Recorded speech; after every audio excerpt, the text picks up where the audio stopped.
Salut à tous et bienvenue dans le podcast Hors Jeu Capital 100% PSG. Très heureux d'être avec vous une nouvelle fois pendant une heure pour revenir sur l'actualité du Paris Saint-Germain. Et quelle actualité aujourd'hui, puisqu'on va parler d'une qualification pour une finale de Ligue des Champions, la première de l'histoire du Paris Saint-Germain. Et avant de vous présenter l'équipe qui va m'accompagner aujourd'hui et le sommaire de l'émission, je voudrais vous rappeler les prérogatives d'un animateur d'un podcast qu'il faut faire, que j'oublie souvent de le faire parce qu'on est très hypé souvent par le programme, etc., ou même contre l'Atalanta, j'ai oublié parce que la qualif, etc.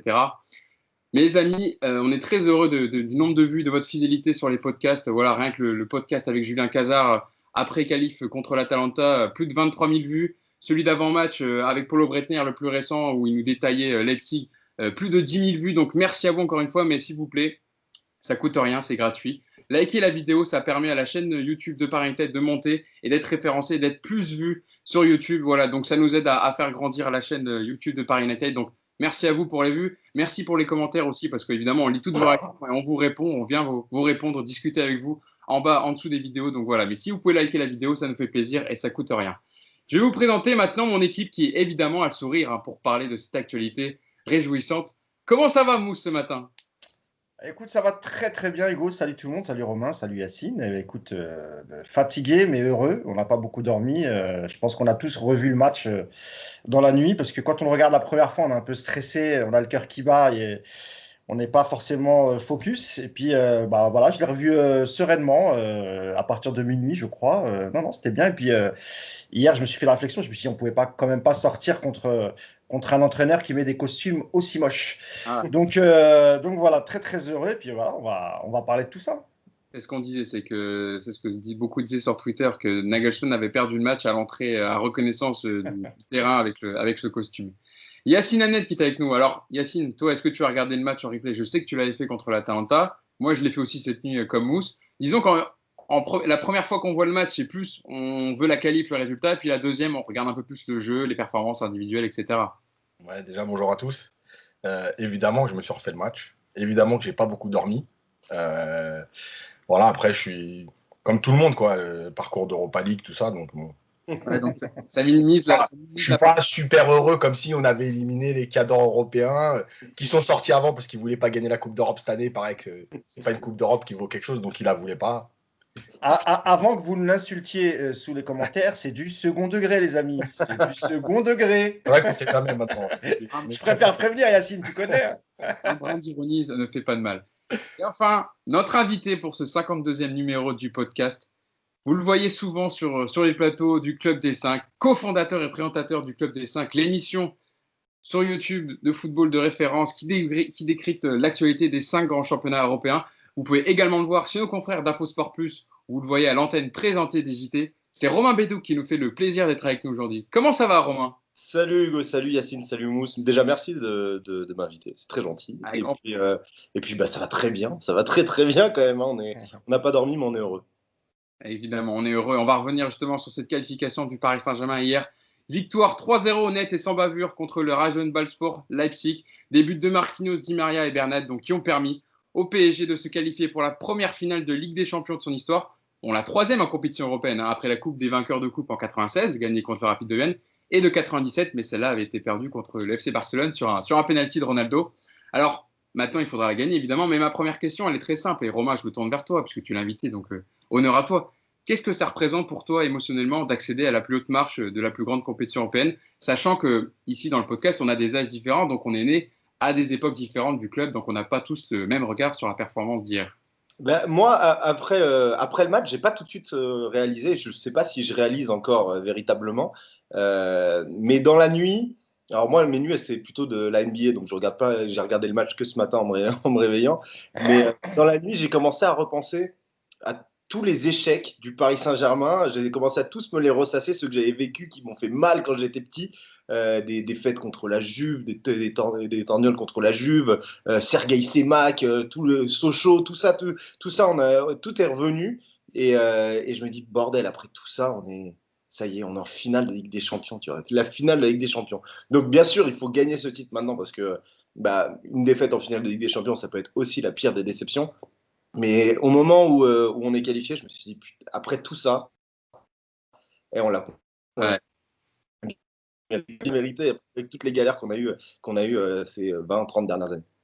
Mousse, c'est un peu le même sentiment. Est-ce qu'on ressasse les vieux démons du passé? On se dit, enfin, on est peut-être libéré d'un poids et ça peut peut-être amener le Paris Saint-Germain à rentrer dans l'histoire. Bah, en fait, comme Romain, au coup de sifflet final, je sais pas, j'ai senti un truc monter. Je dis pas les larmes aux yeux, mais une émotion. Et effectivement, j'ai repensé à toutes ces années de galère. J'ai repensé évidemment, aux 3 dernières saisons, à Barcelone, au Real, à Manchester, évidemment. Et je me suis dit, tu vois, l'année dernière, au lendemain de Manchester, on avait tous la gueule de bois, on était tous tristes. Et je me rappelle, le compte Twitter par United avait perdu, je sais pas, 2 000 3 000 followers en une nuit, c'est vrai, hein, mais j'en parlais avec Philippe de Culture PSG, c'est pareil pour lui. Enfin, tu comprends la déception des supporters qui voulaient plus entendre parler de foot, plus entendre parler du PSG. Et hier, au coup de sifflet final, quand j'ai vu la réaction des joueurs, du staff, de Leonardo, bah écoute, ouais, c'est un grand soulagement. Et puis c'était un beau match. Qui a été maîtrisé de bout en bout, ça fait plaisir. C'est un match référence. On parlera de l'adversaire après, mais ouais, un super soulagement et tellement content, tellement heureux. Et puis on verra dimanche, quoi qu'il arrive. Voilà, ce sera une saison qu'on n'oubliera pas, dans un contexte particulier. On a vécu des moments difficiles à Paris, en France, pendant le confinement. Et il n'y a que le foot, en fait, pour te procurer des joies et des émotions comme ça. Donc, vive Paris. Et puis j'ai une pensée pour le coach Thomas Tuchel même nous, on a été parfois dur avec lui. La presse aussi a été dure avec lui. Bah, pour une fois, je vais lui rendre hommage à Thomas Tuchel parce que il a mis la compo idéale. Et voilà, bravo à lui, bravo à l'équipe. Et franchement, c'est ouf. Et toi, Yacine, qui est le plus expérimenté, attention, je ne dis pas le plus âgé, hein, le plus expérimenté, qui a vécu, peut-être qui connaît, voilà, qui a vu le plus de matchs du Paris Saint-Germain, qui est né à une époque dans les années 80-90. Comment tu l'as vécu, toi, cette accession à la finale avec voilà, cette victoire hier?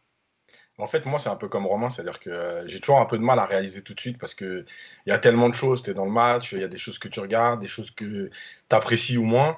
Et c'est vrai que tu es aussi dans l'émotion, tu sais pas. En plus, le match, il a été tellement maîtrisé et gagné tôt, en fait, que il n'y a pas la même émotion. Tu vois, l'Atalanta, c'est un retournement de situation dans les dernières minutes, t'exploses. Là, à 30 minutes de la fin, tu sais que tu es pratiquement déjà en finale, à moins d'une catastrophe. Et en fait, il y a pas cette émotion malgré tout. Elle est un petit peu moins forte. Et c'est pour ça que tu ne réalises pas tout de suite. Je pense qu'on réalisera aussi ce soir un peu plus parce qu'il y aura l'adversaire qui sera connu. Ça aide. Mais c'est vrai que moi, j'ai juste une petite déception, entre guillemets, c'est qu'il n'y a pas de spectateurs. Moi, j'ai vécu les 2 premières finales au stade. Donc, j'étais à Bruxelles et à Rotterdam. J'aurais bien voulu vivre celle-là parce que c'est la plus grande. Tant pis. Mais c'est vrai qu'entre la finale de Bruxelles que j'ai vécue et puis 2020, il y a eu tellement de choses. Et moi, il y a une phrase que j'aime bien, c'est vrai que si t'as pas été malheureux, en fait, tu peux pas apprécier le bonheur. Et c'est peut-être ça notre aventure à nous. C'est que, bah ouais, on a vécu plein de choses, c'était la catastrophe. Et on l'apprécie encore plus aujourd'hui. Elle arrive l'année des 50 ans. Voilà, c'est le PSG, quoi. Il y a toujours des trucs un peu surréalistes qui se passent. Voilà, il y a un groupe qui s'est formé, il y a plein de choses qui sont en train de bien tourner. Mais comme l'a dit Romain, voilà, la finalité, c'est d'aller la gagner maintenant. Donc, On va laisser les émotions de côté, justement, un peu tranquilles, et on va se concentrer sur l'analyse du match, hein. On va rentrer dans ce débrief de cette demi-finale remportée 3-0 par le Paris Saint-Germain. Alors, Romain, ma première question, je ne pense pas me tromper si je te dis qu'on a rarement vu une équipe du PSG dans un match éliminatoire en Ligue des Champions aussi maître de son sujet, confiant, sûr de sa force et pratiquement, on va dire, maîtriser le match pendant 90 minutes.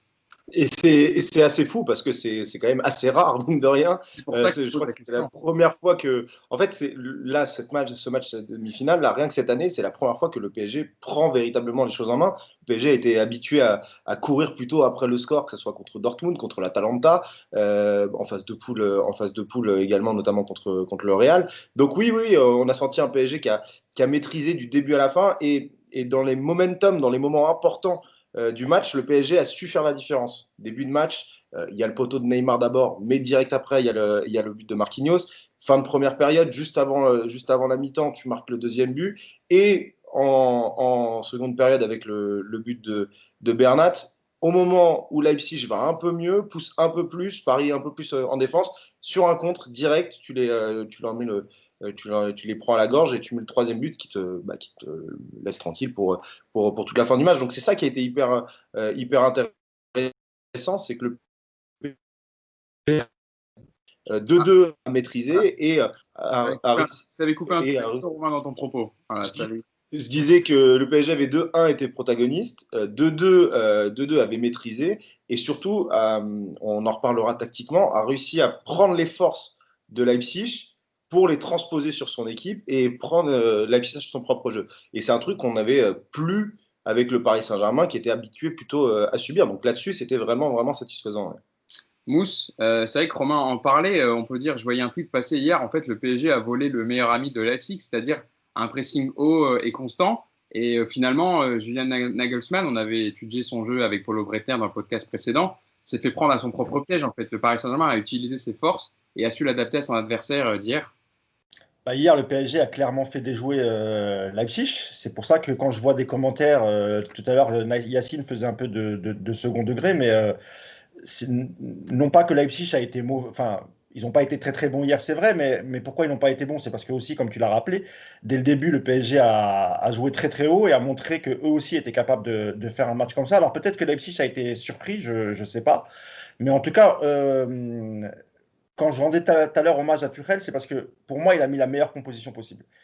Avec les forces en présence, avec Gay qui avait ressenti un peu une douleur, donc qui n'était pas complètement prêt. Bon, on a toujours Marquinhos au milieu. Alors après, c'est vrai que Marquinhos au milieu, comme hier, Leipzig n'a pas fait un pressing de dingue, donc il s'en est plutôt bien sorti.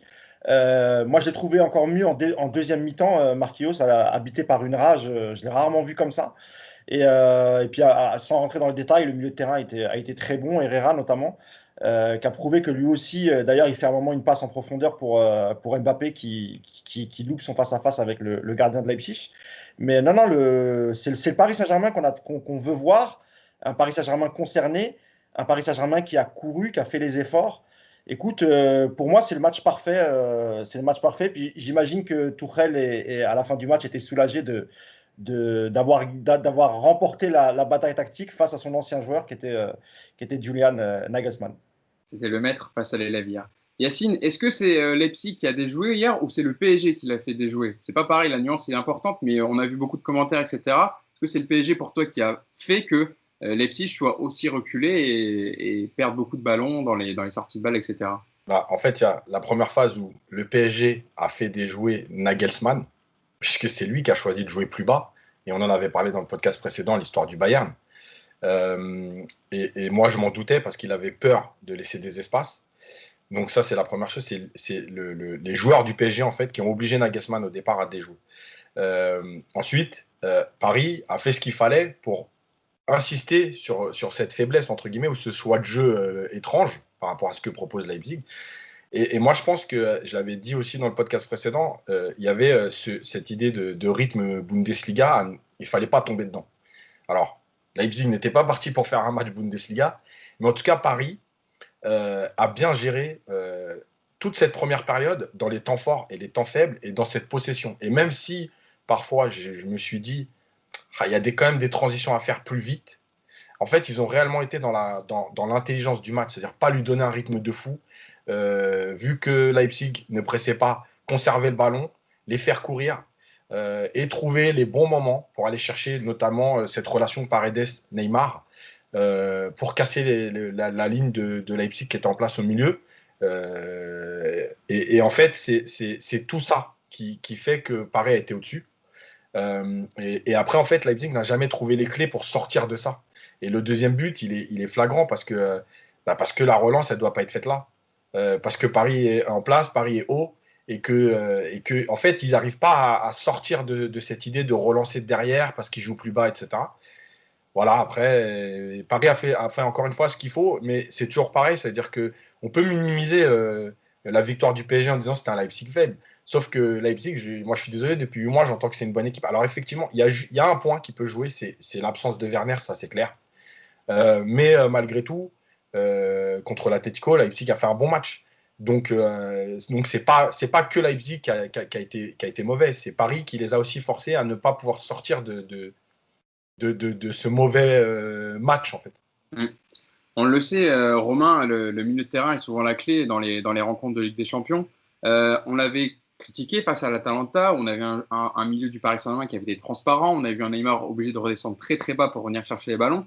Là, hier, clairement, le Paris Saint-Germain a remporté la bataille du milieu de terrain, où on le sait aussi, c'est un des points forts de Leipzig, avec un Paredes au début des actions pour construire. Il ne s'est pas caché, il est venu demander le ballon, il a allongé, il a joué rapidement. Un Herrera qui, avec son volume de jeu, a beaucoup bloqué les relances de Leipzig. Et puis un Marquinhos, alors qui a fait du Marquinhos, on va dire, hein, qui n'a pas eu un gros pressing, vous le disiez, donc il a été plutôt confortable, mais qui a su sortir dans les pieds et gratter des ballons quand il le fallait. Est-ce que pour toi, ça s'est joué là aussi, la victoire du Paris Saint-Germain hier? Bien sûr, après, le problème contre l'Atalanta, c'est qu'on avait énormément de joueurs qui ne pouvaient pas prendre de risques parce qu'ils ne savaient pas vraiment le faire avec le ballon, que ce soit Gay, Herrera, même sur les côtés, Kerrer et Bernat diminuaient. On avait une absence de prise de risque qui faisait que Neymar redescendait et était le seul à pouvoir jouer un peu plus vers l'avant. Là, tout de suite, avec Paredes, bah, ça t'aide parce que Paredes, il est capable de faire ça. Avec un Bernat un peu plus en forme, bah, ça t'aide aussi. Et en fait, tout le milieu est beaucoup plus équilibré tout de suite. Tu te retrouves avec un Herrera bah, qui fait seulement ce qu'on lui demande et qui n'est pas obligé de faire le jeu. Tu te retrouves avec un Marquinhos qui est là en plus pas pressé, donc forcément il est un peu plus intéressant. Et Paredes qui est capable de faire cette liaison. Je crois qu'ils ont échangé 12 ballons avec Neymar pour faire la liaison milieu-attaque. Ce qui était hyper intéressant, c'est le placement d'Herrera aussi. Herrera, au début, il jouait un peu la carotte. Il se mettait derrière la ligne de deux, Campbell, soit Savitzer, soit Olmo, parce que Olmo descendait un peu en première période. Il se mettait derrière. Leipzig se disait bon, bah, c'est Herrera, on n'est pas obligé d'aller les presser. Les centraux ne sont pas obligés de laisser l'espace en allant chercher Herrera. Herrera le fait 2-3 fois. Et après, c'est Neymar qui vient le faire. Ce qui fait que Leipzig n'a pas le réflexe d'aller chercher le mec qui est entre les lignes. Et quand Neymar a le ballon entre les lignes, c'est tout de suite plus dangereux. Donc là-dessus, il y a eu un travail tactique qui a été fait entre Herrera et Neymar, savoir qui allait se mettre derrière la ligne des deux milieux, et une prise de risque un peu plus importante par rapport à l'Atalanta. Et forcément, comme ça, Paris a gagné la bataille du milieu et a été beaucoup plus intéressant. D'ailleurs, il y a une action, pour confirmer ce qu'a dit Romain, l'action où Herrera lance Mbappé. Herrera, il est très haut sur cette action. Ouais. Et en fait, il vient bien se mettre entre les lignes et il a quand même une qualité de passe intéressante et son ouverture elle est très très bonne sur Mbappé. Et on l'avait jamais vu aussi haut contre l'Atalanta, être vraiment près de la zone de vérité. Mousse, pour revenir aussi sur aussi ce qui a bien marché du côté du Paris Saint-Germain, c'est le match de Leandro Paredes. Voilà, dans le podcast et même sur Twitter, on a vu beaucoup de monde militer pour la titularisation de Leandro Paredes. On l'a vu hier, hein, sa touche technique, le fait qu'il puisse ressortir les ballons rapidement, se défaire du pressing de Leipzig, ça a énormément apporté au Paris Saint-Germain. Et ça a permis aussi à un autre joueur, à Neymar, d'être plus haut sur le terrain et donc plus proche de la zone de vérité. Ouais, Paredes, on l'a vu hier. D'ailleurs, c'est marrant parce que j'avais mis un tweet sur Paredes avant le match. Je sais plus, j'avais mis un tweet pour expliquer que c'était quand même mieux s'il était là parce qu'on n'avait pas un profil à la Verratti. Donc c'était dommage. Et quelqu'un m'a répondu hier pendant le match. C'est ça qui m'a étonné. Qui m'a dit, bah tu vois, Mousse, Paredes, il a cassé aucune ligne. Je me suis dit non, je ne vais même pas lui répondre, ça sert à rien, tu vois. Parce que déjà en première mi-temps, il a quand même fait 2-3 fois. Que ce soit jeu court, jeu long, il a été présent, il a été là. Et évidemment que c'est plus facile quand tu as un joueur comme ça. Pardon, j'ai une petite touche, je suis désolé. C'est plus facile quand tu as un joueur comme Paredes qui permet de lancer des attaquants en profondeur. Parce que le match, comme l'a rappelé Romain, contre l'Atalanta, le milieu, c'était un milieu très défensif avec quasiment les mêmes profils. Et même si Herrera, tu l'as rappelé Yacine, est un peu meilleur techniquement, et on l'a vu hier quand il jouait vers l'avant et quand il était un peu plus haut sur le terrain. Donc ouais, Paredes, c'était très bien. Et en plus, on sent qu'il y a une vraie complicité, que ce soit sur le terrain et en dehors du terrain avec Neymar. J'ai l'impression que Neymar aime bien quand il y a Paredes, la bagarre au milieu de terrain. Il sent Ça va, un peu mieux. il n'a pas trop besoin de provoquer, etc., de venir. Non, il y a eu beaucoup de coups, enfin, il y a eu beaucoup de fautes sur Neymar. Après encore, ça restait pas des fautes très très méchantes. Ouais. Et Neymar a provoqué beaucoup de matchs, mais c'est vrai que Paredes, on l'a senti plutôt calme et serein hier. Donc, je pense qu'on devrait le revoir pendant la finale, normalement, vu ce qu'il a apporté hier. Il y a une déclaration, Romain, qui est intéressante de Julian Nagelsmann que j'ai recueillie hier d'après-match, où il explique justement d'où c'est parti peut-être cette défaite et le fait que son équipe est lâchée.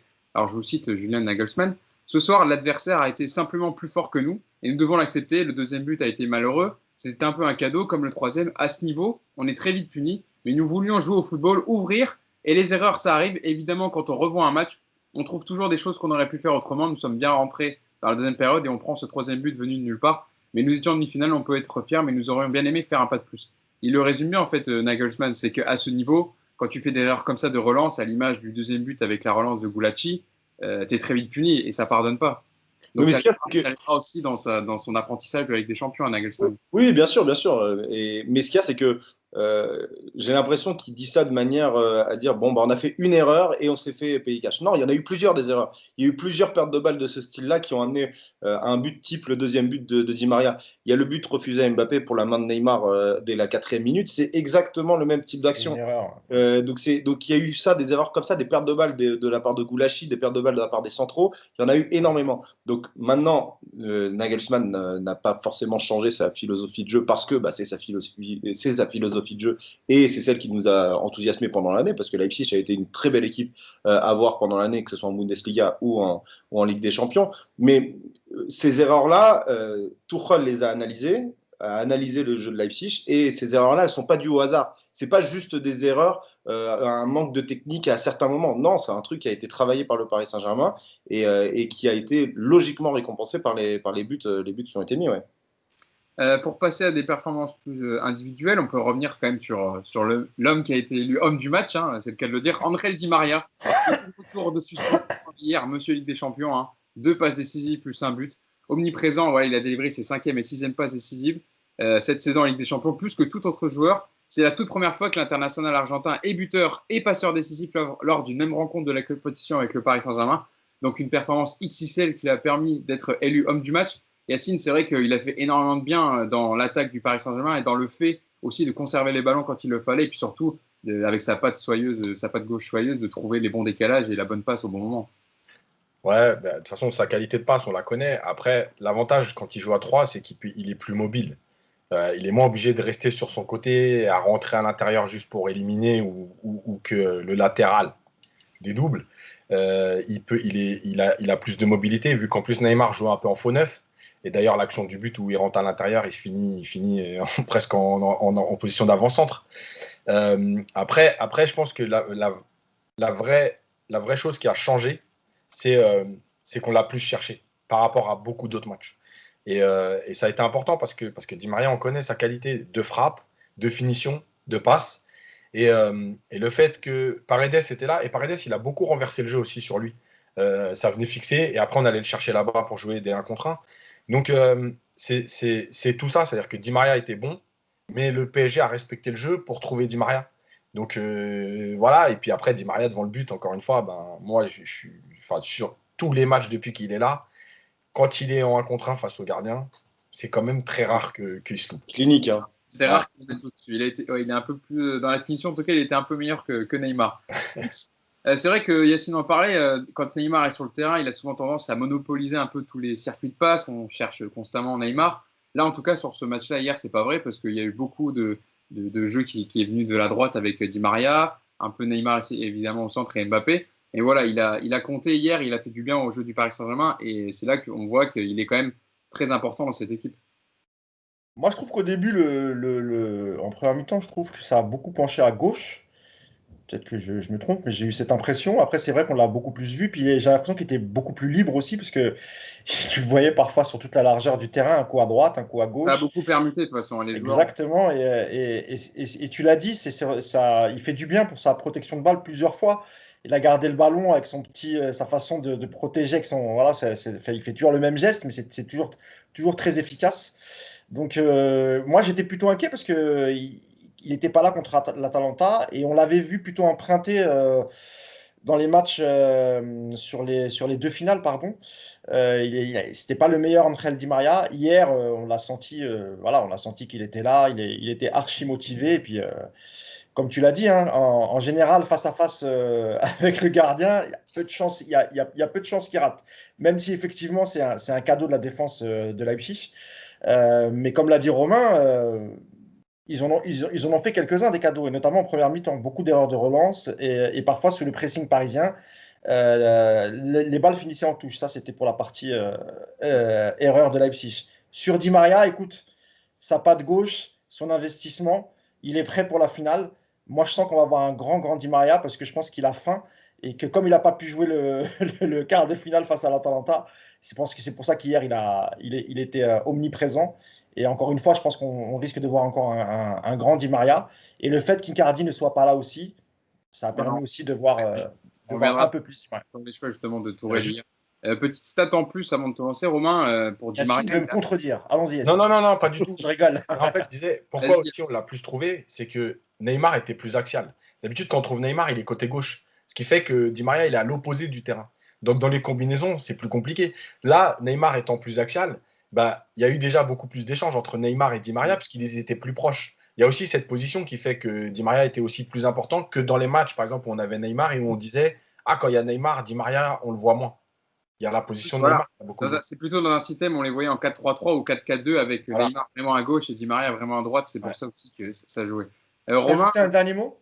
oui, je donne juste la stat et je te laisse Vas-y. parler sur André Di Maria. Il a égalé hier le nombre de passes décisives d'Andrés Iniesta en Ligue des Champions, 26. Seuls 3 joueurs ont fait mieux dans la compétition. Giggs avec 27 passes décisives, Messi a 37 offrandes et Cristiano Ronaldo qui est leader avec 38 passes décisives. Voilà, c'est juste pour vous situer aussi les performances et les stats d'André Di Maria en Ligue des Champions. Vas-y Moussé, après je parlerai avec Romain. Ouais, non, c'est juste pour parler de 30 secondes. Je ne vais pas m'étaler sur Icardi, mais on en avait parlé avec Yacine. Je crois qu'on avait fait un papier dessus en expliquant que le staff n'était pas très content des performances d'Icardi et qu'il se pourrait qu'il soit sur le banc. Ça a Eh ben, été chose faite. ouais. Et voilà, c'était juste pour dire ça. Et je trouve qu'il a eu du courage, Thomas Tuchel, d'avoir laissé Icardi sur le banc. On fait encore quelques performances individuelles et on viendra vraiment sur le coaching de Tourelle. Pour parler d'un autre joueur, Romain, on a fait André Di Maria, on peut parler aussi de Presnel Kimpembe. Hein. J'ai sa stat hier sur le match qui a été plutôt monstrueux. 109 ballons touchés, 99% de passes réussies. Il a manqué qu'une seule passe pour une demi-finale de Ligue des Champions, quand même, c'est dire.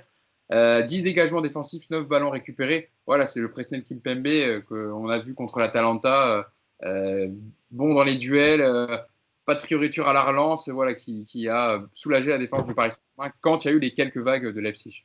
C'est le rock, il est solide. C'est grâce à lui aussi qu'il y a une sorte d'intimidation de la part de la défense parisienne. Alors, moi, je n'aime pas sortir un seul des deux défenseurs centraux parce que je trouve souvent que c'est vraiment de pair et que la complémentarité est hyper importante. Donc, j'ai envie de mettre les deux ensemble avec Thiago Silva. Mais c'est vrai que Kimpembe, quand il fait un gros match, on le voit tout de suite parce que ça se voit visuellement dans les duels remportés. Et là, dernièrement, là, sur le match contre l'Atalanta et sur le match d'hier soir, tu as parlé de son taux de passe réussi. C'est là aussi où il est hyper intéressant. On pensait avant que Kimpembe, c'était juste un monstre qui venait, qui mettait la castagne et qui faisait rien d'autre. Non, Kimpembe, maintenant, il est capable aussi de faire une première relance. Alors, ça ne va pas être des transversales à la Jérôme Boateng magnifique dans les pieds de 50 mètres, mais faire le boulot simple et efficace, c'est très Kimpembe en fait. C'est ce qui caractérise sa carrière depuis les jeunes, le petit qu'on n'attendait pas et qui arrive à gravir les échelons.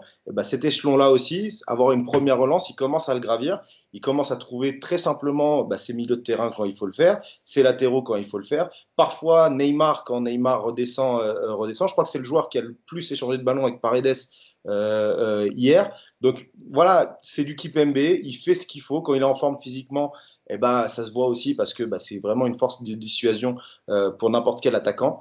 Et il y a cette relance qui aide bien. Donc ouais, c'est un gros match. Mais là encore, moi je mets les deux ensemble parce que s'il y a un gros Kimpembe, c'est aussi qu'il y a un Thiago Silva derrière qui, au moment où Kimpembe va peut-être être moins bon, va pouvoir couvrir et récupérer le ballon derrière, avoir un peu plus de sérénité balle au pied.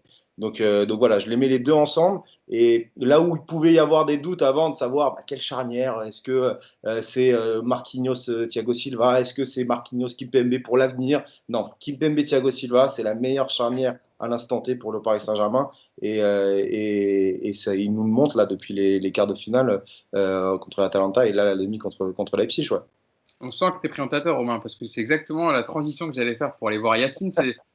Yacine, on a souvent dit Kimpembe, on a un peu eu des doutes, disant est-ce qu'il pourra assumer l'année prochaine avec Marquinhos en tant que titulaire? Il n'a jamais été vraiment titulaire une saison entière, Presnel Kimpembe. Est-ce que c'est le genre de match qui peut éliminer les questions et puis lui-même le faire franchir un cap? Alors on sait qu'il dépend beaucoup de Thiago Silva parce que souvent Thiago Silva est là aussi pour quand il y a un ballon qui passe à récupérer. Donc ça englobe aussi un peu comme disait Romain, c'est les deux hier qui ont formé une charnière efficace.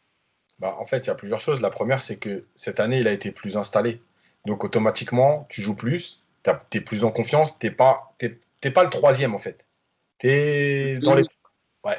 Et c'est quand même une grande différence parce qu'en fait, quand tu es le troisième, à chaque fois que tu joues, il faut que tu montres des choses.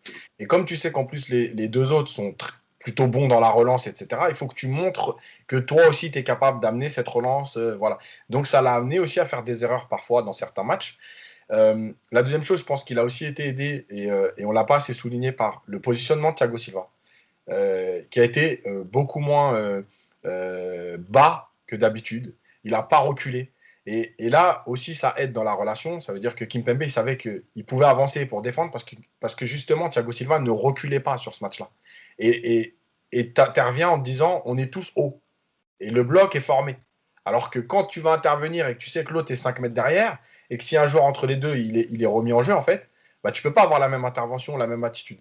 Et la dernière chose, je pense que c'est aussi l'expérience. Alors, je m'avance peut-être, mais rappelez-vous le but contre l'Atalanta, le but de l'Atalanta, Kimpembe rate son intervention. En fait, il n'est pas assez méchant. Il veut intervenir et le ballon passe quand même. Un billard un peu, quoi. Ça Voilà. Bah, si vous regardez bien, sur 2-3 ballons hier, il n'a pas hésité à mettre des grandes sacoches en touche. Mais en fait, c'est la différence. C'est-à-dire qu'il venait vraiment pour dégager le ballon. Alors que sur l'action de l'Atalanta, il était venu pour récupérer le ballon. Et c'est toute la différence. À un moment donné, quand tu es défenseur, effectivement, c'est pas ce qu'on aime. On préférait qu'il contrôle, il relance. Mais des fois, ça fait du bien à tout le monde et des fois, c'est nécessaire. Et quand il est venu hier intervenir sur 2-3 ballons comme ça, il est vraiment venu pour prendre le ballon et le mettre très loin en disant faut qu'on respire. Voilà, il est en progression parce que dans les duels, on le connaît depuis un certain temps. Dans les duels, il a toujours été comme ça. Et là où je rejoins Romain, c'est qu'il est de plus en confiance dans cette relance où c'est plus la passe, par exemple, au latéral gauche pour dire j'ai donné le ballon. Il cherche aussi à casser une ligne, à faire gagner des mètres à son équipe. Et c'est important. Mousse, tu as un mot à dire sur Kimpembe ou je te lance sur Neymar? Non, sur Kimpembe, juste pour dire à Yacine, je n'étais pas vraiment d'accord sur le fait que c'est cette année où il est vraiment peut-être installé, comme tu l'as dit. Quand Emery arrive, il rentre dans la rotation assez rapidement avec Marquinhos et Silva, donc il fait un paquet de matchs, notamment le magnifique match qu'il fait face à Barcelone où il maîtrise, il cadenasse Messi. Donc déjà à l'époque, on avait senti les capacités de puissance athlétique, physique de Presnel Kimpembe.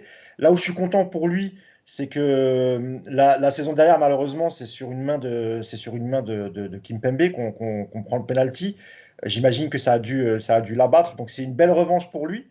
Et on a senti hier beaucoup de confiance, effectivement, dans le duo, il a raison Romain, dans le duo Silva-Kimpembe, beaucoup de confiance, et notamment des ballons pris de la tête, il en a pris un paquet, Kimpembe, et effectivement, il a pas fait dans la fioriture, parfois il fait un peu peur, Presnel, quand il cherche à jouer à la Verratti, chose qu'il ne sait pas vraiment faire, parfois il essaye de le faire, ça fait un peu flipper, mais hier il a été propre, et je suis très très content pour lui. Ouais. Pour passer à Neymar sur son match, Mousse, je reste avec toi. Il a pu évoluer, donc je disais, plus haut sur le terrain avec l'apport de Paredes à la construction de jeu. Donc il était plus proche de la zone de vérité. Et là, dans les dernières passes, il a fait 2 poteaux. Donc il délivre cette merveille de passe décisive pour Di Maria, voilà, en la déviant juste ce qu'il faut pour mettre sur orbite l'Argentin. Qu'est-ce que tu as pensé de son match hier par rapport à l'Atalanta? C'est à moi que tu parles, pardon. Oui, Hein. oui, c'est à toi. Pardon, excuse-moi, je pensais que c'était à Romain. Non, bah encore un super match, un peu comme contre l'Atalanta. Il a rendu fou les milieux de terrain, les défenseurs. D'ailleurs, il a provoqué un paquet de coups francs. Il a pris énormément de coups, mais encore une fois, c'était pas des coups super méchants, mais ses dribbles sont toujours aussi virevoltants. Encore une fois, le nombre de coups francs qu'on a. Et d'ailleurs, le premier but de Marquinhos, c'est sur une faute de Neymar. Après, c'est effectivement Di Maria qui tire le coup franc. Mais il a été très, très, très utile, encore une fois, hier, Neymar. Après, comme face à l'Atalanta, je ne sais pas pourquoi, dans la finition, ça ne lui ressemblait pas. Alors, je sais pas ce qui s'est passé. Après, c'est pas très, très grave. Parce que pour la finale, je pense. c'est possible, ouais, c'est possible. Mais non, mais Neymar, en fait, on en avait déjà parlé face à l'Atalanta. Quand on voit d'où il vient, d'où il revient même, on en avait déjà parlé dans le podcast précédent. Quand on sent l'investissement, on a vu les images hier de Neymar quand il descend du car avec la fameuse baffe. C'était les mêmes images que contre Dortmund. on sentait une telle sérénité. Il y avait écrit sur son front, il nous arrivera rien ce soir. La finale, elle est pour nous.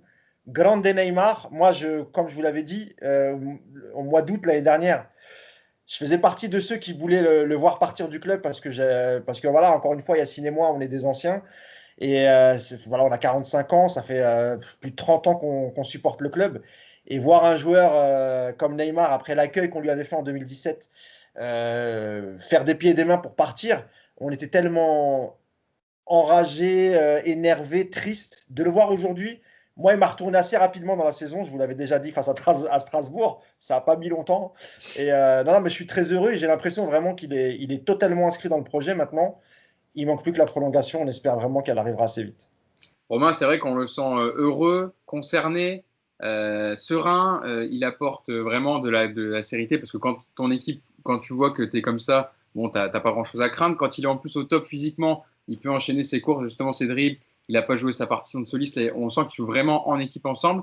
Même qu'on le voit à travers ses tweets et ses réseaux sociaux, hein, il poste beaucoup plus de choses, etc. Donc, c'est vrai que quand il est à ce niveau-là, Neymar, voilà, c'est Paris l'a acheté pour ça, pour passer un cap, pour gagner cette Ligue des Champions. Et même s'il n'a pas marqué hier, il a une telle influence dans le jeu que. On oublie en fait. On oublie facilement, après 2 ans de galère, après 2 ans où en fait des matchs, c'est pas qu'il est mauvais, c'est qu'il ne les joue pas, il n'est pas là. À part, il a joué que l'aller contre le Real en fait. Exactement. Ouais. Voilà, il y avait l'aller contre le Real où il n'avait pas forcément été Il était très un bon. peu soliste. Il était un peu soliste. Voilà, mais sinon, on oublie que c'est un joueur extraordinaire. Et pour revenir sur ce que disait Mousse, le problème avec Neymar, notamment ce qui s'est passé en début de saison et avec les supporters, c'est pas un problème sur le Neymar sur le terrain. Ça n'a jamais été un souci, Neymar sur le terrain. Sur le terrain, il a toujours tout donné, il a toujours été bon, voire très bon, voire magnifique, voire extraordinaire. Mais c'était tout ce qu'il y avait en dehors. Alors maintenant, oui, il faut. Moi, je pondère toujours tout ce qui se passe avec Neymar parce que tout est toujours calculé. Donc, savoir quel poste il va mettre, quel truc, il y a toujours il y a toujours une volonté autre qu'on n'a pas forcément. Et donc, que ça soit pour PSG, soit contre PSG, il faut toujours pondérer un peu tout ce qui se passe autour des réseaux sociaux de Neymar. Mais le fait est que sur le terrain, c'est un joueur magnifique. C'est un joueur extraordinaire à avoir joué. C'est un joueur qui te donne plaisir à regarder des matchs et qui, en plus, magnifie maintenant un collectif. C'est ça qui est hyper intéressant. C'est que avant, il pouvait avoir des partitions de solistes qui faisaient en sorte que il ressortait. Maintenant, il est véritablement incorporé dans un collectif qui sait que son meilleur joueur, c'est lui, qui va le mettre dans les meilleures conditions. On le voit, son placement hier, hein, dans ce genre de 4-4 de losange avec Di Maria Mbappé un peu plus haut que lui. On le voit, c'est un système qui est fait pour Neymar, qui le met dans les meilleures conditions et il le rend très bien dans le jeu. Alors, il n'y a pas ce réalisme, effectivement, il y a des occasions ratées, mais si on met 3 buts à chaque match et que Neymar ne marque pas, c'est pas grave, c'est pas très très grave. À côté de ça, il y a cette inspiration sur la talonnade pour Di Maria, il y a le coup franc sur le poteau, tu te dis, mais rien que l'idée de le tenter, c'est un truc qui est complètement fou. Donc oui, c'est un joueur magnifique, c'est un joueur extraordinaire sur le terrain. Maintenant, tous les débats d'avant, de savoir s'il veut partir, s'il veut pas partir, s'il veut prolonger, s'il veut pas prolonger, je pense qu'il y a voilà, il y a des trucs au-dessus que nous, on ne maîtrise pas et qui expliquent un peu plus tout ça, quoi. Mais sur le terrain, c'est magnifique. Yacine, il n'a pas marqué contre Atalanta, il n'a pas marqué hier. Il faut qu'il marque en finale. Comme ça, il fera définitivement taire les bouches. Aux grands joueurs, les grands matchs. Donc, voilà, maintenant, on va voir. Il sait quel match il faut marquer. Voilà. Bien sûr. Mais il y a un truc aussi. Sur sa passe, là, c'est la déviation de Di Maria. Il y a 2 choses. La première, elle permet quand même d'éviter Upamecano, la petite déviation. Et elle ralentit le ballon. Ça veut dire qu'en fait, Di Maria, il est dans les meilleures dispositions au moment où il reçoit le ballon. Et c'est hyper important parce que son toucher de balle, c'est Neymar, quoi. Après, moi. Il faut avoir l'idée de faire ça, c'est complètement. Oui. Après, comme je l'ai dit. En l'air, en plus, il est en extension, donc il est un peu déséquilibré, quoi. Il n'est pas non plus avec le jeu devant lui, posé au sol. Enfin, il la touche à peine, hein. C'est vrai. Juste ce qu'il faut pour que ça arrive dans les pieds de Di Maria, exactement. Après, moi, comme je l'ai déjà dit souvent, et dans le podcast avec Julien Cazard aussi, à un moment donné, en fait, il y a le PSG. Après, les joueurs, ils sont là. Tout ce qu'on leur demande, c'est que quand ils sont sur le terrain, ils fassent le maximum. Et aujourd'hui, en fait, Neymar, dans l'attitude, en fait, il a aussi changé. Il défend, il se replace. On le sent qu'il est en leader, en fait, technique, réellement, de l'équipe. Et c'est ça qui a changé, parce que dans les matchs précédents, même quand il était là, par exemple, pour le Real Madrid, il voulait montrer des choses. En fait, aujourd'hui, il veut plus montrer. il aide son équipe à être meilleur. Et c'est toute la différence, je pense, dans ses transmissions, dans ses gestes. Voilà, même si hier, encore une fois, vers la fin, moi, j'ai toujours peur qu'il prenne des coups un peu bêtement parce que il y a eu en première mi-temps, je crois, Sabitzer qui lui met un taquet parce qu'il garde le ballon pendant 30 secondes, là, 4-5 Ils fins sont 2 ou 3 sur lui Ouais, d'ailleurs. ouais, ouais. Et moi, j'ai toujours peur de ça parce que malheureusement, et c'est son jeu aussi, c'est ce qu'on aime aussi du football. Mais des fois, tu te dis toujours, ah, arrête, c'est pas le moment, quoi. Mais bon, voilà, après, c'est Neymar et puis c'est ce qui fait aussi sa force. Il y a une déclaration qui décrit bien, Mousse, ce qu'on dit depuis tout à l'heure sur l'effet de cohésion du groupe et que l'équipe joue ensemble. C'était en après-match, en conférence d'après-match, et Mbappé qui évoque sa relation avec Neymar et le groupe. Alors je vous cite Mbappé. On partage les mêmes délires, on s'apprécie, le courant est passé immédiatement. On a un respect mutuel, on s'amuse, on prend beaucoup de plaisir. Et je pense qu'on s'est amélioré dans notre rapport aux autres, et c'est ça qui est important, la phrase qui est importante. On est beaucoup moins centré sur nous deux. On a su créer un contexte où on se soucie beaucoup plus des autres parce qu'on a compris que c'est avec les autres qu'on va réussir à gagner et qu'on ne fera pas ça qu'à deux. Mousse, ça explique tout. Tout est dit en fait avec la déclaration d'Mbappé. Mais on en avait souvent parlé, et Yacine sera d'accord avec moi, mais on en avait souvent parlé du fait que parfois, tu sais, Di Maria, quand il y avait Neymar, on sentait un peu inhibé.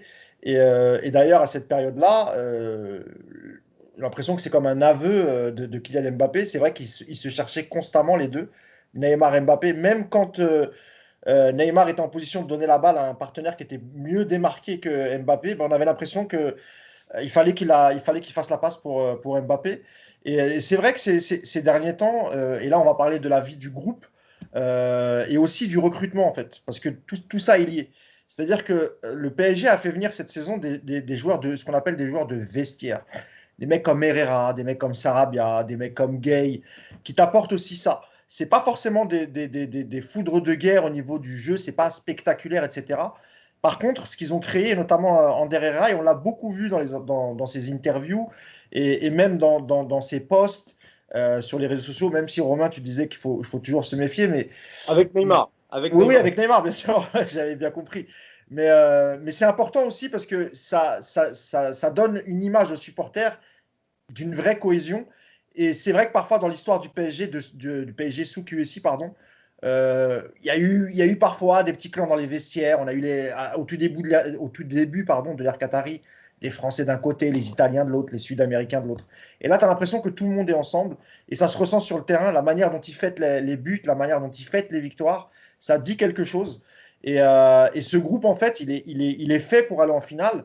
Après, je suis sûr et certain que même si la finale, on ne l'emporte pas, je ne sais pas qui sera l'équipe qu'on va rencontrer. Sans doute le Bayern, sans manquer de respect à Lyon, parce qu'ils sont archi favoris pour remporter la Ligue des Champions.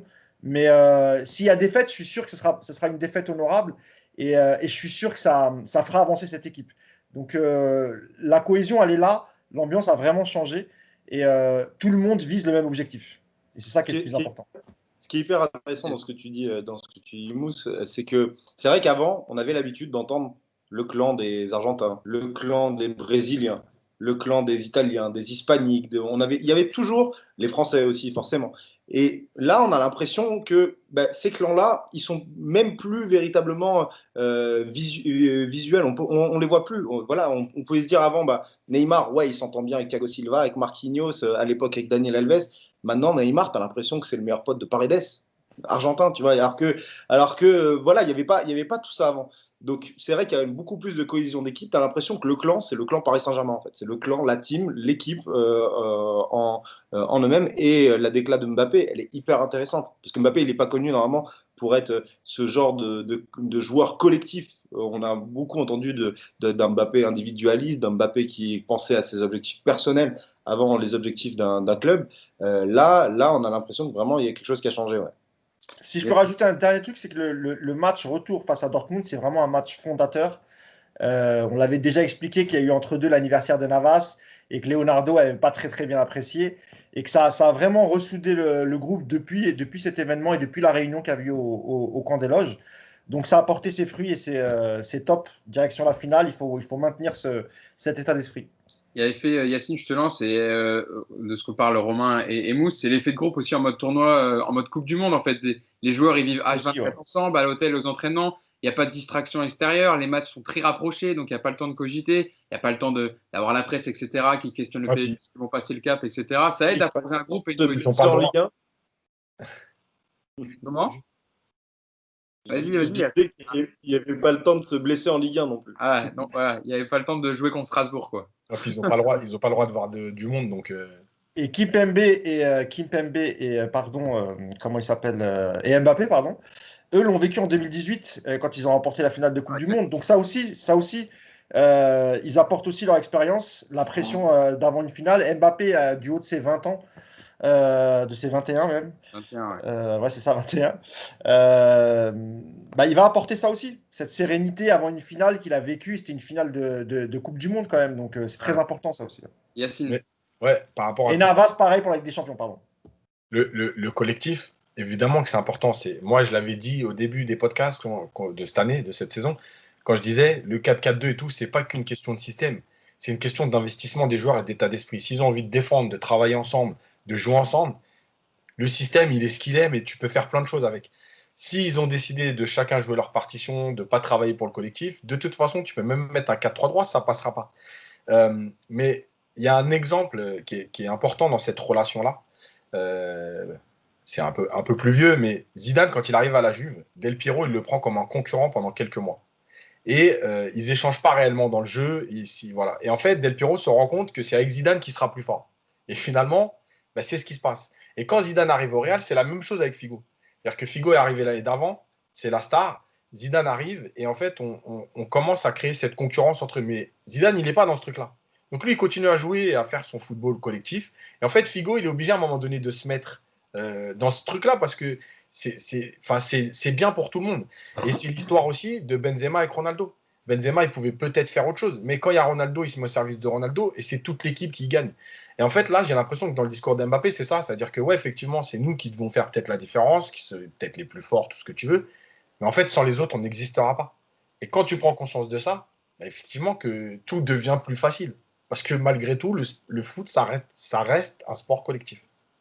On peut passer au choix de Tourelle. On a parlé de la cohésion d'équipe sur le terrain hier, mais c'est aussi dû au choix de Thomas Tourelle, voilà, qui a aligné ce 11 et qui a permis au Paris Saint-Germain de l'emporter. Mousse t'en parlait tout à l'heure. Il y a quand même deux décisions fortes. Alors, il y en a une, on en a discuté hier parce qu'on était présent au Club des 5 avec Romain et Yacine. La titularisation de Leandro Paredes peut-être est due au fait que Idrissa Gueye était un peu juste. Mais par contre, le choix de mettre Mauro Icardi sur le banc, c'est un vrai choix d'entraîneur. Et aussi de mettre voilà, peut-être Neymar un peu en faux neuf comme ça. Il y a eu des vrais choix de Tourelle hier, Mousse. On l'a assez critiqué dans le podcast quand ça n'allait pas ou quand le coaching n'était pas bon. Là, hier, il faut rendre à César ce qui appartient à César. Ah, tout à fait. J'avais d'ailleurs démarré le podcast en lui rendant hommage et je réitère l'hommage à notre ami Thomas Tuchel. Non, non, d'abord, sur Icardi, il a été courageux. Je trouve que c'est pas évident. Quand on connaît le caractère volcanique de Mauro Icardi, ça aurait pu créer des problèmes. Normalement, tout va bien parce qu'à la fin, je l'ai vu célébrer avec tout le monde. Il avait le grand sourire, donc ça va. Mais nous, encore une fois, on en avait parlé parce qu'on savait que le staff technique n'était pas très content des performances, que ce soit déjà à l'entraînement, mais aussi en match. Donc je trouve que c'est une décision courageuse de l'avoir laissé sur le banc. Et d'ailleurs, il ne le fait pas rentrer à la fin. C'est Choupo-Moting qui fait rentrer. Alors sans doute pour le remercier de sa superbe entrée face à l'Atalanta, mais ça dit quand même quelque chose parce que je pense que là, quand même, il a trouvé un vrai 11 de départ. C'était très, très cohérent et tout le monde s'est battu les uns pour les autres. Donc, vu que ça a bien marché, il y a eu victoire 3-0 contre une équipe allemande et qu'on risque aussi de rencontrer, même si c'est le Bayern et c'est un autre calibre. Donc, j'imagine qu'on ne change pas une équipe qui gagne et que normalement, il devrait aussi rester sur le banc face au Bayern de Munich. Romain, il n'a pas été frileux hier, Thomas Tourelle. Peut-être contre l'Atalanta, on avait jugé qu'il avait mis un milieu de terrain, un milieu un peu plus défensif pour contrer l'Atalanta. Là, hier, il a joué avec ses forces, Thomas Tourelle. Ouais, ouais, ouais, il a fait des bons choix. Alors après, sur Icardi, c'est un choix qui a été courageux, mais c'est pas forcément un choix surprenant. Il avait déjà fait, notamment contre Dortmund, où il le met pas alors qu'il est dispo et qu'il manque notamment Mbappé. Donc c'est pas un, voilà, il a toujours un peu dit que son numéro 1 dans la hiérarchie de numéro 9, c'était plutôt Kylian Mbappé.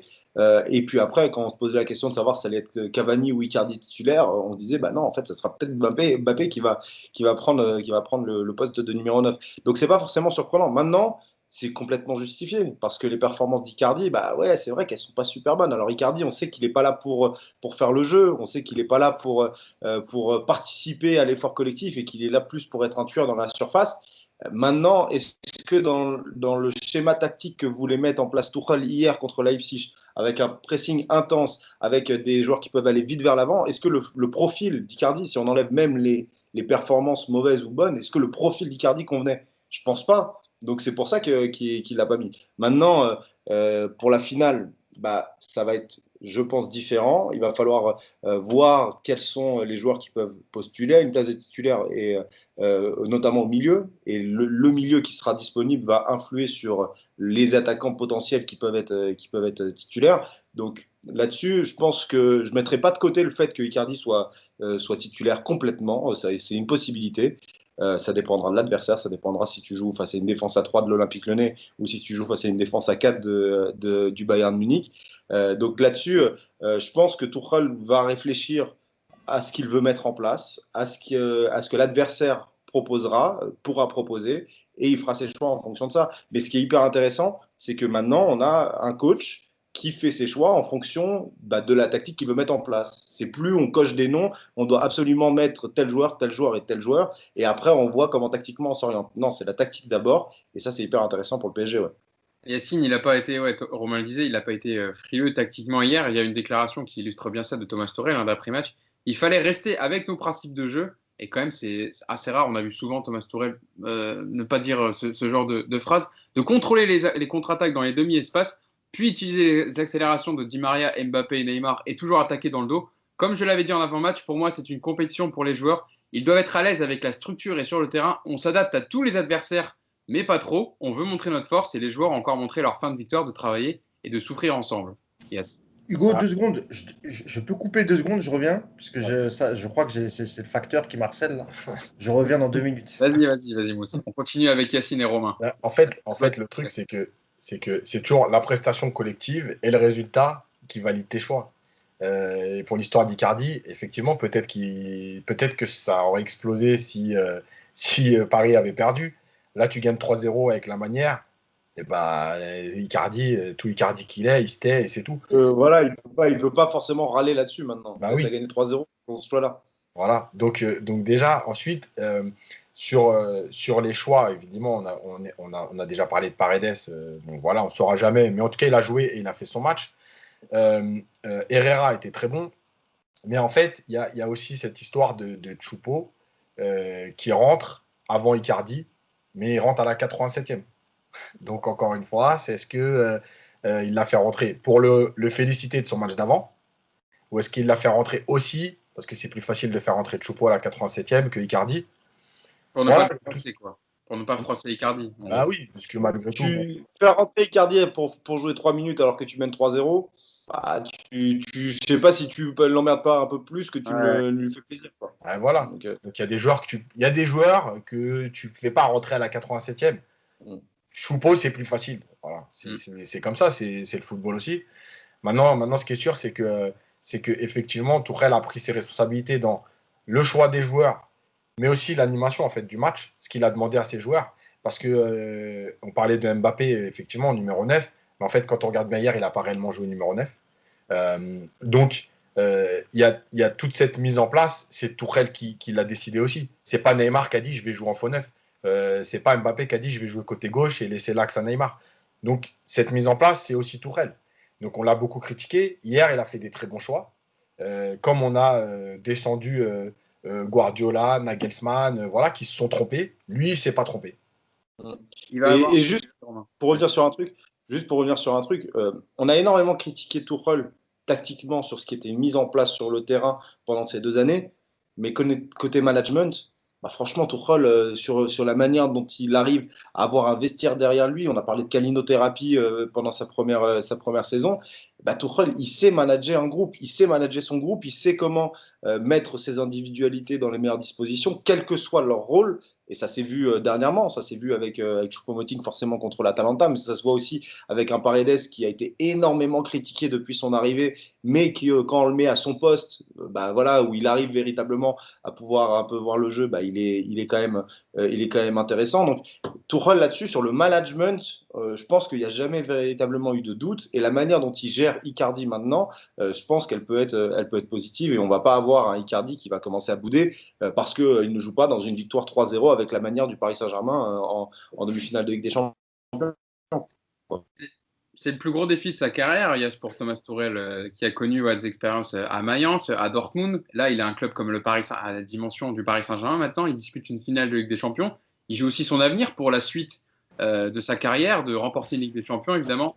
On a le retour de Mousse qui est présent. Ça y est, tu as répondu aux questions. Je suis vraiment désolé. Non, en fait, c'était mon fils le plus grand, donc je me disais, c'est bizarre que ça sonne comme ça. Donc, vraiment désolé, les amis. Ah, pas de souci. On discutait, Mousse, je lançais dessus sur Thomas Tuchel, sur le fait que là, on a détaillé ses choix hier, sur le fait qu'il va peut-être aussi, il joue une partie de sa carrière, peut-être dimanche, puisque s'il gagne cette finale de Ligue des Champions, ça lui mettra forcément un coup d'accélérateur et puis ça lui donnera on va dire une carrière pour un pedigree, on va dire un CV pour la suite, quoi. Yes. Voilà.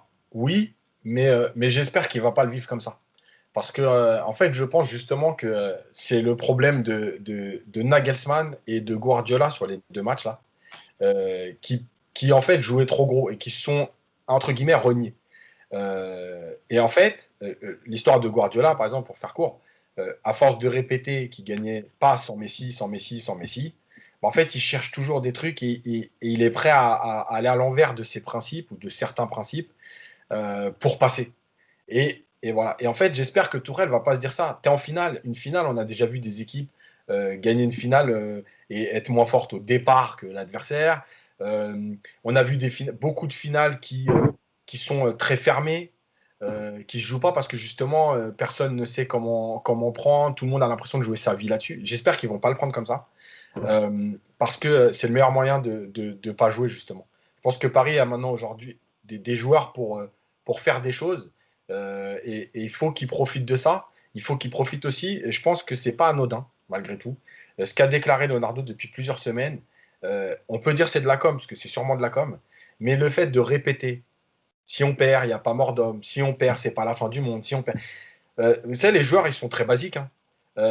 Tu leur répètes 10 fois que c'est pas grave si tu perds, et tout de suite, tu enlèves une pression. C'est comme ça paraît bête, ça paraît anodin, mais c'est jamais. Et le fait, on avait souvent dit que PSG se trompait en disant que finalement, sa saison, c'était la Ligue des Champions. Voilà. Le championnat, c'est une banalité, tu le gagnes, c'est normal. Et il n'y a que la Ligue des Champions qui compte. Et c'est là-dessus que tu es jugé, et c'est là-dessus que tu fais tes preuves. Et en fait, je pense que tout ce discours, il arrive, c'est-à-dire qu'aujourd'hui, le PSG est en finale. Voilà. Et il arrivera ce qu'il arrivera. Et encore une fois, moi, j'irai dans le sens de il n'y a pas mort d'homme. C'est-à-dire que la vraie déception, c'est comment tu perdras cette finale. Si tu la joues pas et que tu as des regrets, ben effectivement, c'est un problème. Maintenant, si tu la joues, tu fais ce qu'il faut, l'équipe en face de toi, elle est plus forte, elle est plus efficace ce jour-là, etc. Ben, c'est le football, quoi. Et c'est même pas que sur l'équipe, que sur les joueurs en eux-mêmes. C'est toute une ambiance autour du club qui est dépendante de ça. Moi, je me rappelle, mais l'année dernière, contre Manchester United, bah, la deuxième mi-temps, au parc, ça flippe. Ouais. En tribune, ça flippe. Et forcément, les joueurs, ils le ressentent à un moment. Mais même nous, moi, j'étais pas au parc ce soir-là, j'étais devant mon écran de télé.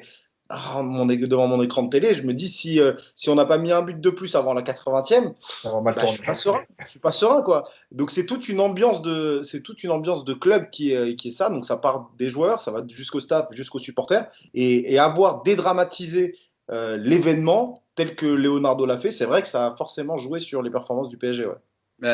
Ouais, ça me rappelle un peu les propos de Leonardo en début de saison où il a dit c'est une année de transition, hein, on dépendra pas du parcours en Ligue des Champions, etc. pour la suite de Thomas Tuchel. C'est vrai que Mousse aussi, il aura le choix, Thomas Tuchel, il aura le choix du risque parce qu'il va récupérer quand même Marco Verratti. Normalement, il est rentré 7 minutes hier en fin de match. Keylor Navas, on ne sait pas encore avec sa blessure aux ischio-jambiers s'il pourra jouer, mais là, il va devoir faire aussi des choix pour la finale de Ligue des Champions. Ouais, bah, déjà, je pense il va attendre, comme il l'a dit hier, hein, il va d'abord attendre de voir quel est l'adversaire, et en fonction de l'adversaire, je pense qu'il fera ses Hmm. choix. Marco Verratti, il est rentré hier combien de temps? 7 Combien? minutes. 7 minutes. Il est rentré à la Voilà, 7 83e. minutes, c'est très peu. Le match contre le Bayern, ça va demander encore plus peut-être Ah ouais, c'est le d'intensité. Bayern, c'est sûr. Pardon? C'est sûr que c'est le Bayern, toi, alors, en finale. Bah, c'est vrai que je suis désolé hein, auprès des Lyonnais, mais j'ai du mal à. Non, mais au vu de ce qu'a montré le Bayern, que ce soit cette saison en Bundesliga, depuis que Flick a repris cette équipe, et leur parcours en Ligue des Champions, honnêtement, je pense qu'il n'y a pas beaucoup de monde qui mise sur Lyon. Après, en 90 minutes, évidemment que tout est possible, hein. Il peut y avoir un carton rouge pour le Bayern dès les 5 premières minutes. Il se retrouve à 10. Dembélé qui rencontre, qui marque un but, et après les mecs jouent à 11 derrière.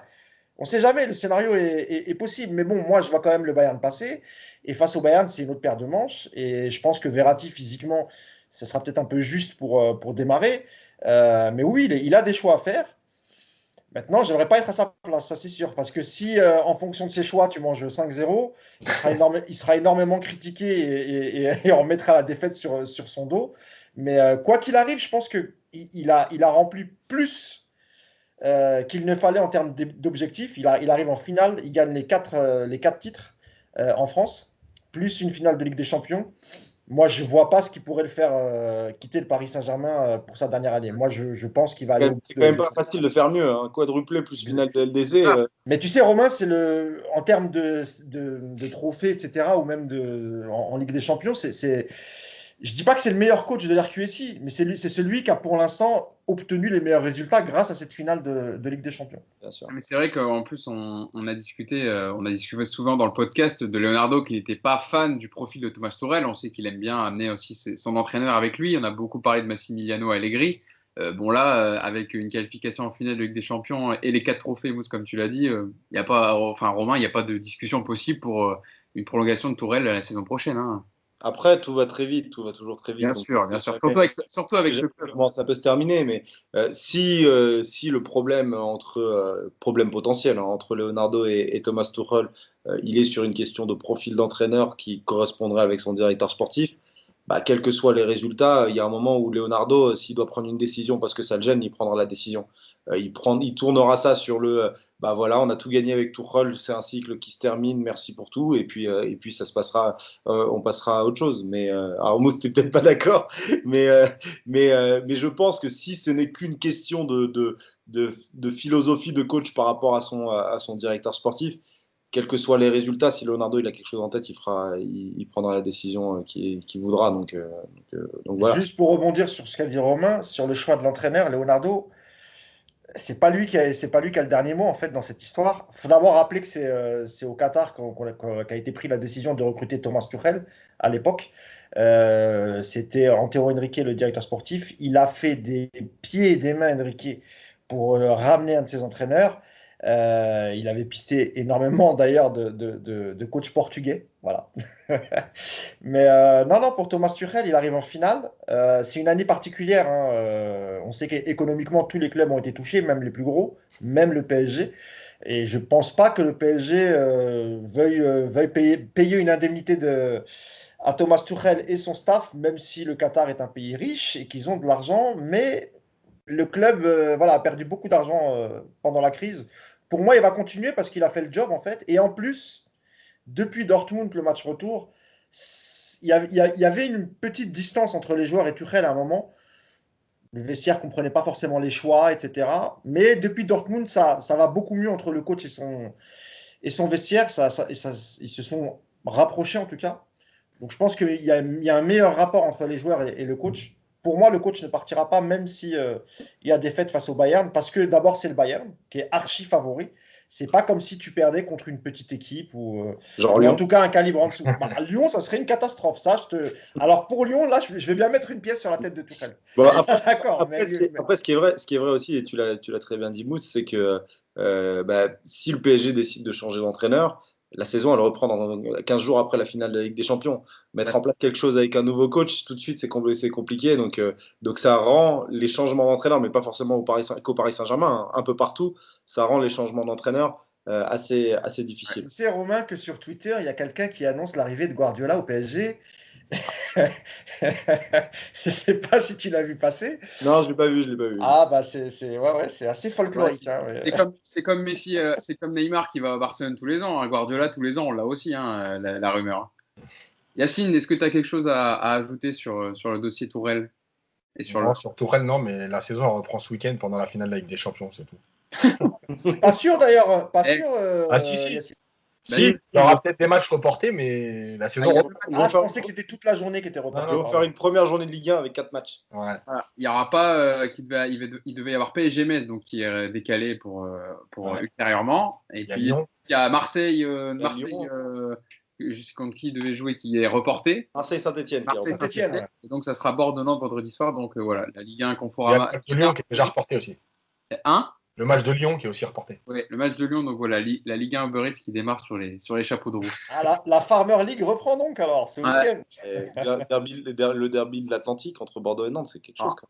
Un beau 0-0 comme des familles, mais on est quand même content que la Le Ligue 0-0, il est c'est le dimanche 13h maintenant. Le dimanche 13h, il y aura Monaco-Reims là, cette fois. c'est fini le samedi, ouais, c'est fini le Ah, multiplayer. c'est l'affiche maintenant le samedi soir. Ouais. Ah ouais, le dimanche 13h maintenant, là, le 0-0, vous pouvez y aller.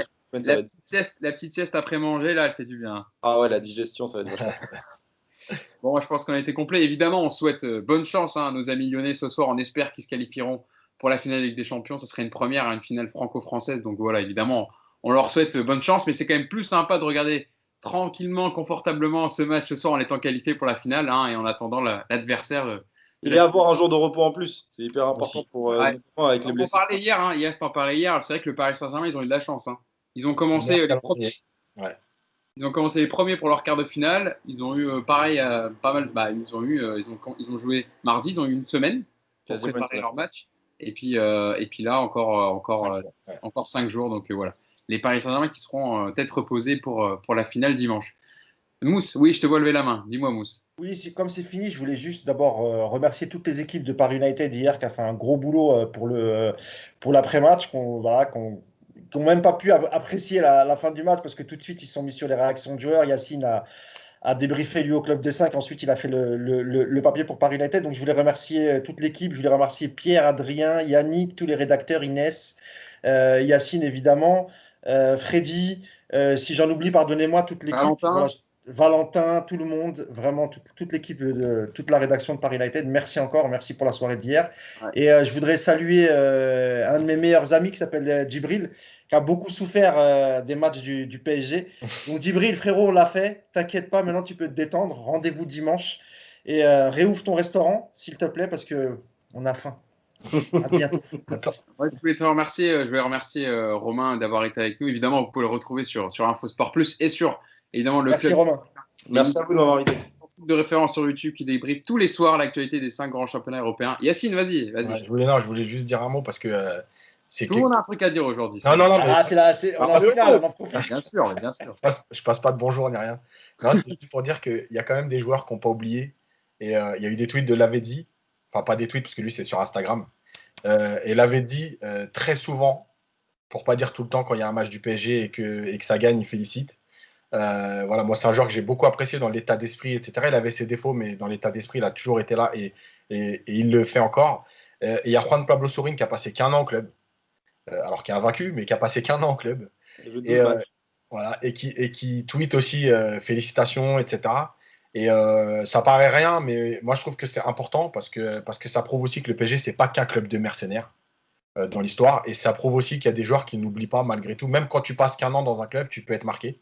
Il y a Luis Fernandez évidemment, mais bon. Il y a David Beckham aussi qui a joué que 6 mois au Paris Saint-Germain, mais qui a mis un message pour les joueurs. Donc voilà, même si c'était dans l'époque. Personne ne rend hommage à Thomas Meunier, je trouve ça injuste. Ah. Mais il est concentré avec Dortmund. Il va être. Si on gagne la Ligue des Champions, il va être champion d'Europe. Il va être champion d'Europe. Quoi. Allez, parce qu'il a joué des matchs. Et s'il est vraiment honnête, il dira qu'il refuse le titre. Ah oui, ça lui ressemble. Ouais. Je vous remercie d'avoir été avec moi pendant 1 heure. Merci Mousse, merci Yacine et merci Romain d'avoir été avec nous. Ça nous a fait très plaisir de vous avoir avec nous pendant 1 heure pour parler de cette demi-finale remportée par le Paris Saint-Germain. Donc, je le disais, on débriefera donc la finale de Ligue des Champions lundi. Ici, avec le podcast Hors Jeu Capital sur Paris United. On espère, avec le même sourire que ce matin, On fera peut-être un podcast avant match, en fonction de l'adversaire. Voilà. D'accord. En fonction, alors, que d'après-nous, donc ce sera le Bayern, quoi. On débriefera le Bayern, quoi, en gros. Exactement. Non, mais Et Romain, j'ai l'impression d'entendre Walid Acharchour, notre ami Walid Acharchour, qui disait avant le match Leipzig-Atlético Madrid, le PSG qui affrontera Atlético Madrid, on lui disait, mais attends, il y a demi-finale, quart de finale. Il dit, non, mais oui, mais à mon avis, ce sera Atlético quand même. Mais Voilà. Hugo, au fond de moi, j'aimerais que ce soit Lyon, parce que je pense que ce sera un peu plus facile pour le PSG, mais malheureusement, j'ai du mal à y croire. Mais tant mieux. Hein. Ouais. Allez, Yas, dernier mot. ouais, je l'ai dit au Club des 5 hier. Je voulais le Bayern parce que les affiches Coupe de la Ligue. Mais en fait, c'est juste pour dire aussi que moi, j'appréciais pas forcément non plus quand il y avait des finales entre Anglais, entre Espagnols. Il y a quelque chose qui. Voilà, c'est pas. Enfin, la Ligue des Champions, la Coupe d'Europe. Alors, c'est peut-être parce que je suis vieux et que j'ai connu la Coupe d'Europe où il y avait que des champions, donc un club par pays. Mais une finale, pour moi, c'est entre deux pays différents, c'est quand même. Voilà, c'est quand même. Ouais. Donc rendez-vous donc à lundi, on espère, pour une finale heureuse et une victoire du Paris Saint-Germain pour la première fois en Ligue des Champions. Salut à tous et un très bon mercredi à vous. Ciao.